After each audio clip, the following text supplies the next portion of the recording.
नमस्कार दोस्तों, आज मैं बात करूंगा शिक्षा पर, जो कि मेरा सबसे प्रिय विषय है।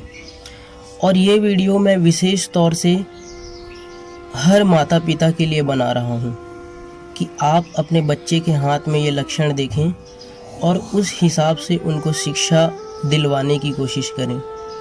दोस्तों, अगर हम गुण और स्वभाव के विपरीत किसी को शिक्षा देने का प्रयास करें तो ऐसे में विद्यार्थी बहुत जल्दी उब जाता है और वो जीवन में फिर उसका आगे बढ़ना काफ़ी मुश्किल हो जाता है।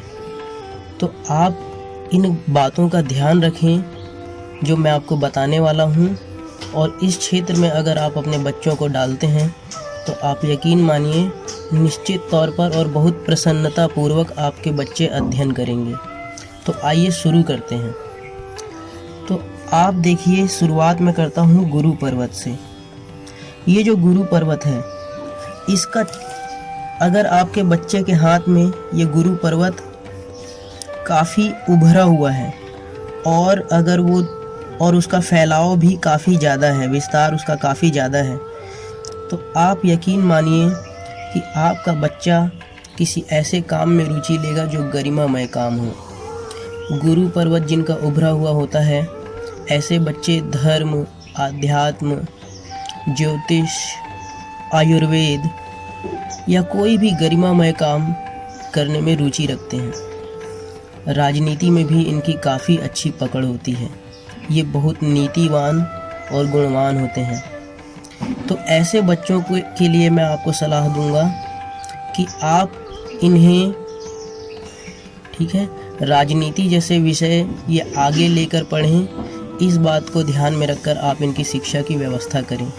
धर्म ग्रंथों के अध्ययन में ये बहुत ही रुचि रखते हैं, तो ये धार्मिक भी हो सकते हैं। और अगर ये धर्म की ओर आगे बढ़ना चाहते हैं तो इन्हें कभी ना रोकें, क्योंकि इनका मस्तिष्क बहुत ही उच्च स्तर का होता है और ऐसे व्यक्तियों का शरीर भी बहुत ही आकर्षक, हष्ट पुष्ट होता है और ये बहुत ही प्रभावी व्यक्तित्व वाले होते हैं। तो ऐसे व्यक्ति राजनीति में, ज्ञान धर्म के काम में, पूजा पाठ में या अनुष्ठानों में, इन क्षेत्रों में आगे बढ़ते हैं। धर्म गुरु के पद को सुशोभित करते हैं। अतः इन बातों को ध्यान में रख के इनकी शिक्षा की व्यवस्था करें, ठीक है। इसी प्रकार से आप, हाँ मित्रों, अगर गुरु पर्वत के साथ अगर ये चंद्रमा पर्वत भी काफ़ी उठा हुआ है, गुरु पर्वत के साथ ये वाला चंद्रमा पर्वत भी काफ़ी उत्थान में है, ठीक है, काफ़ी उभरा हुआ अगर आपको प्रतीत होता है, तो आप यकीन मानिए कि निश्चित तौर पे आपकी संतान आयुर्वेद, ज्योतिष के क्षेत्र में काफ़ी आगे जा सकती है। आपके संतान का मस्तिष्क एक वैज्ञानिक के मस्तिष्क की तरह होता है और ये ऐसे काम करते हैं, ये किसी भी काम को बहुत धीरे धीरे किंतु बहुत ही पूर्ण तरीके से करने में विश्वास रखते हैं। तो ऐसे बच्चों को आप पढ़ाई में ज़बरदस्ती दबाव ना डालें। ये धीरे धीरे सही किंतु निश्चित तौर पे आगे बढ़ेंगे और स्थायी तौर पे काम करते हुए आगे बढ़ेंगे। तो ऐसे व्यक्तियों को अकेले में और गहन अध्ययन की आवश्यकता होती है। ये काफ़ी समय तक विद्या ग्रहण करते हैं और लगभग जीवन भर ये लोग विद्या ग्रहण करते हैं, जिनका गुरु पर्वत और चंद्र पर्वत उठा हो। यदि गुरु पर्वत के साथ बुध पर्वत उठा हो, गुरु पर्वत के साथ बुध पर्वत उठा हो, तो ऐसे व्यक्ति एक बहुत ही शानदार वक्ता होते हैं और अपनी भाषण शैली से पूरी दुनिया को अपने वश में कर सकते हैं। ऐसे व्यक्ति धर्मोपदेशक या राजनीति में जाते हैं और निश्चित तौर से बहुत बड़ी सफलता प्राप्त करते हैं, ठीक है। अब ध्यान दीजिए, अगर आपके बच्चे के हाथ में शनि रेखा, शनि वाली उंगली के नीचे के ये पर्वत यानी कि शनि पर्वत बहुत उभरा हुआ हो, तो निश्चित तौर पे ऐसे जातक कोई ऐसा काम करना पसंद करते हैं जिसमें शारीरिक मजबूती की बहुत आवश्यकता होती है। ये लोहे से संबंधित काम करते हैं, और इनकी रणनीतिक क्षमता बड़ी गजब की होती है। इनकी प्लानिंग क्षमता बहुत ही ज़बरदस्त होती है और एक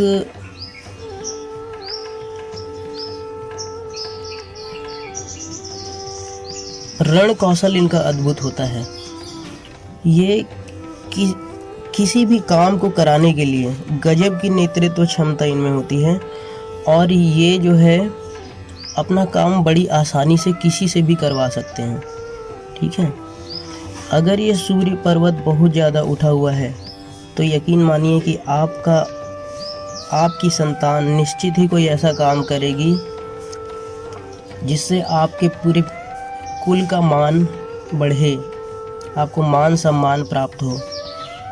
जिनका सूर्य पर्वत अधिक उठा हो ऐसे व्यक्ति प्रशासनिक नौकरी या राजनीति में निश्चित तौर पे बहुत बड़ी सफलता प्राप्त करते हैं।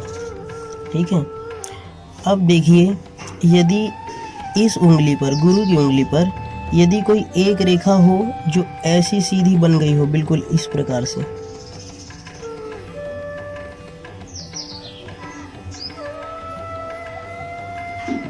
इस प्रकार की रेखा बन गई हो तो निश्चित तौर से आपकी संतान धर्मोपदेशक बनेगी।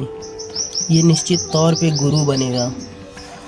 यदि शनि की उंगली पर इस प्रकार की कोई रेखा बन गई है तो आपकी वर्तमान परिस्थिति चाहे कैसी भी क्यों ना हो, किंतु आपका पुत्र एक बहुत बड़ा उद्योगपति बनेगा, उसको कोई नहीं रोक सकता।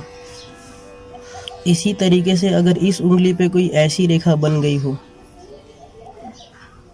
दोस्तों हालांकि ये रेखाएं बहुत दुर्लभ हैं, किंतु अगर ऐसी रेखाएं बन गई हों तो निश्चित तौर पे आपका पुत्र राजनीति में एक बहुत ही सम्मानजनक स्थान प्राप्त करेगा अथवा एक बहुत ही महत्वपूर्ण प्रशासनिक पद को सुशोभित करेगा।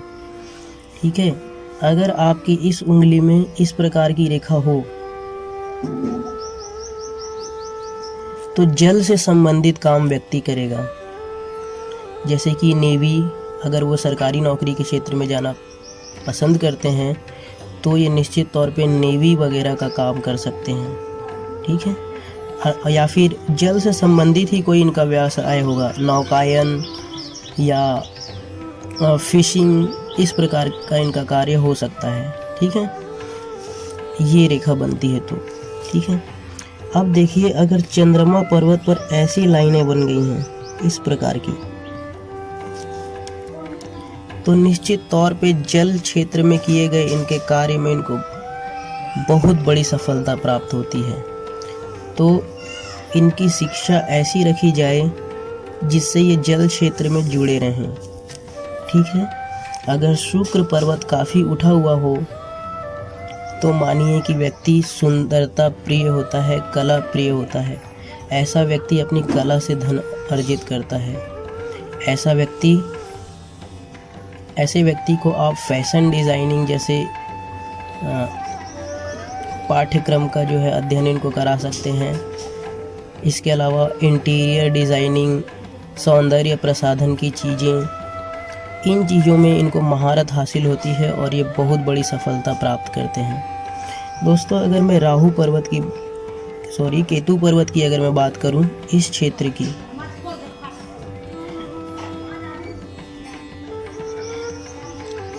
तो केतु पर्वत अगर किसी व्यक्ति का उठा हुआ हो तो ऐसे व्यक्ति बहुत जल्दबाज होते हैं और हर कार्य को करने के लिए बहुत जल्दबाजी करते हैं। तो ऐसे व्यक्ति ऐसा कार्य करना पसंद करते हैं जो बेरोक टोक कार्य हो, जो जिनमें इनको कोई ना रोके। तो ऐसे व्यक्तियों को आप ऐसे कार्य दे सकते हैं या ऐसे कार्य को ध्यान में रखते हुए इनकी शिक्षा की व्यवस्था कर सकते हैं जो काम जल्दी होते हों। ठीक है, इसी प्रकार से किसी जातक का अगर राहु पर्वत इतना हिस्सा अधिक उठा हुआ हो तब ऐसे व्यक्ति के लिए ऐसी शिक्षा की व्यवस्था की जाना चाहिए जो रहस्यपूर्ण हो। निश्चित तौर पे ये कोई जासूस बनते हैं और बहुत बड़े जासूस बनते हैं। दोस्तों, शिक्षा अपने आप में एक बहुत ही बड़ा और बहुत ही विस्तृत विषय है। हस्तरेखा के माध्यम से संपूर्ण शिक्षा का वर्णन कर पाना असंभव है। फिर भी क्योंकि शिक्षा मेरा प्रमुख लक्ष्य है, मैं धीरे धीरे शिक्षा के बारे में बताता रहूँगा। आज के लिए इतना ही। बहुत बहुत धन्यवाद।